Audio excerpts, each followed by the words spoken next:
Kaixo, nosotros somos Andrea, Lander, Lur, Miren y Ciara, estudiantes de grado de fisioterapia de segundo año, y hoy os vamos a hablar sobre el ganglio raquídeo dorsal, la raíz nerviosa y el nervio espinal. En primer lugar, empezaremos hablando sobre el ganglio raquídeo dorsal y entre Miren y Lur nos explicarán lo que es, cómo está compuesto, dónde se localiza, cuál es su función, el procesamiento y la conexión entre neuronas.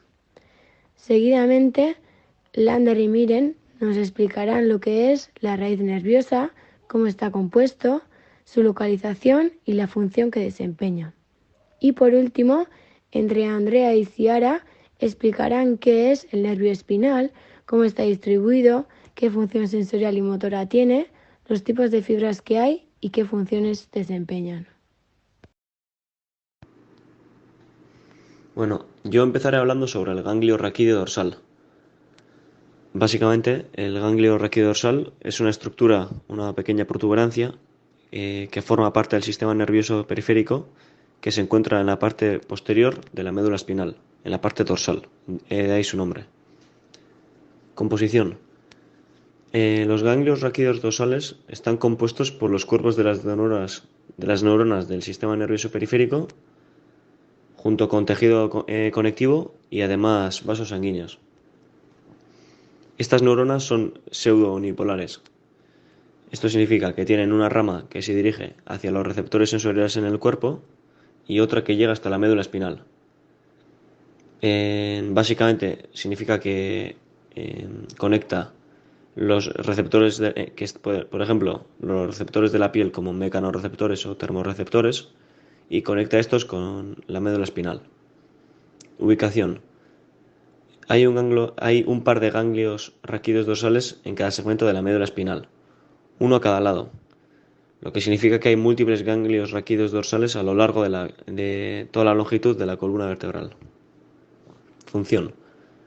La principal función de los ganglios raquídeos dorsales es servir como estaciones de relevo para la información que viene de cualquier neurona sensitiva que va hacia el sistema nervioso central.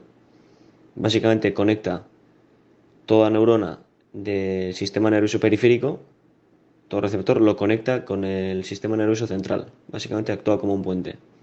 Y son responsables de llevar la información sobre el tacto, la temperatura, el dolor y la posición del cuerpo al sistema nervioso central. En cuanto al procesamiento, una vez que las señales sensoriales llegan a los ganglios raquídeos dorsales, las neuronas en estos ganglios pueden procesar parcialmente la información antes de transmitirla al sistema nervioso central. Modulan la intensidad de la información del estímulo, incluido las señales de los nociceptores.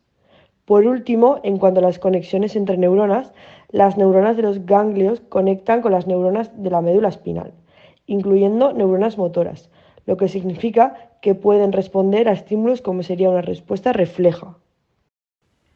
Por otro lado, también vamos a hablar sobre la raíz nerviosa. La raíz nerviosa, también conocida como raíz nerviosa espinal, es una estructura que forma parte de la médula espinal, más concretamente del sistema nervioso central.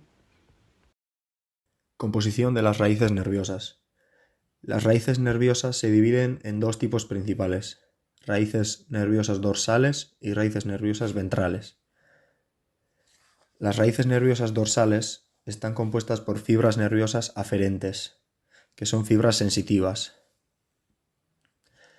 Estas se ocupan de transmitir la información desde los receptores de la piel, músculos y otros tejidos hacia la médula espinal y el cerebro. Las raíces nerviosas ventrales, en cambio, están compuestas por fibras eferentes, que son fibras motoras. Su función es transmitir la información motora del cerebro y médula espinal a los músculos y glándulas del resto del cuerpo, lo cual permite el movimiento mediante la contracción de músculos o la secreción por parte de las glándulas. Localización de las raíces nerviosas. La raíz nerviosa ventral emerge de la parte ventral de la médula espinal. Está compuesto por varios filamentos o raíces más pequeñas llamadas raicillas que después se vuelven a combinar cerca del agujero intervertebral. La raíz dorsal es más grande que la ventral, tanto por tamaño como por número de filamentos. Estas raíces más pequeñas se combinan a lo largo del surco lateral posterior de la médula espinal y al unirse penetran en el ganglio espinal. Función de las raíces nerviosas. Estas raíces son esenciales para la transmisión de señales eléctricas entre el sistema nervioso central y el resto del cuerpo. Las raíces nerviosas ventral y dorsal se combinan en pares a lo largo de la médula espinal para formar nervios espinales, que después se ramifican y conectan con el resto del cuerpo. Estas raíces tienen como función permitir la transmisión sensorial, llamado input, y el control de las funciones y movimientos corporales, llamado output. Nervio espinal. Nervio espinal. El sistema nervioso periférico está formado en gran parte por los nervios espinales, también conocidos como nervios raquídeos, los cuales se prolongan desde la médula espinal, atravesando los músculos vertebrales hasta distribuirse en el cuerpo. Como bien se puede ver en esta imagen, se originan en la médula espinal, una estructura que se sitúa dentro de la columna vertebral. Existen un total de 31 pares de nervios espinales, los cuales se dividen en 5 regiones de la columna vertebral: cervical, torácico, lumbar, sacra y coxigea. Como podemos observar en esta imagen, hay 8 nervios cervicales, 12 nervios torácicos, 5 nervios lumbares, 5 nervios sacros y un nervio de coxigeo.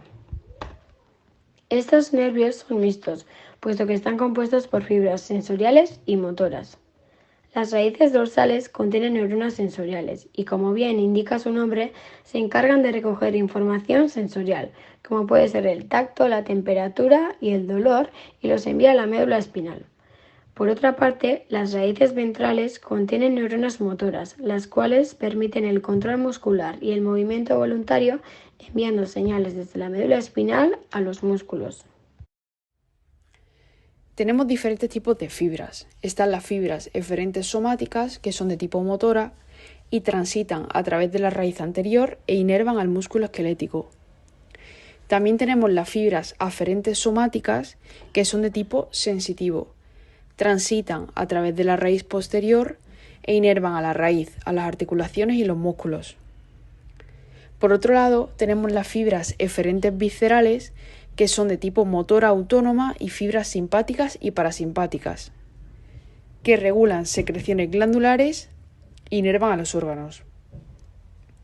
Por último, tenemos las fibras aferentes viscerales, que son de tipo sensitivas autónomas.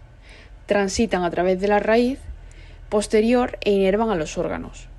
Como podemos ver, tenemos fibras eferentes y aferentes. Las eferentes siempre van a ser de tipo motora y las aferentes siempre de tipo sensitivo. También existen diferentes funciones. Una va a ser el reflejo espinal, que es una respuesta involuntaria que se produce por un estímulo sensitivo. Está constituido por neuronas aferentes y eferentes. El reflejo osteotendinoso, o también llamado reflejo de estiramiento, sucede cuando se estira un músculo y responde inmediatamente con una contracción. Es uno de los más simples y se conoce también como arco reflejo monosináptico, ya que no hay ninguna interneurona. Y por último tenemos el reflejo de flexión o reflejo de retirada. Se produce ante un estímulo sensitivo, perjudicial como el dolor. Es un reflejo polisináptico, donde participan una o varias interneuronas. Por último, aquí podéis encontrar la bibliografía que hemos utilizado para completar el trabajo con todas las fuentes de información. Esto ha sido el vídeo, esperamos que os haya gustado y que hayáis podido entender los conceptos que hemos explicado. Y si tenéis alguna duda ya sabéis que nos podéis escribir. Eskerrik asko eta hurrengo arte.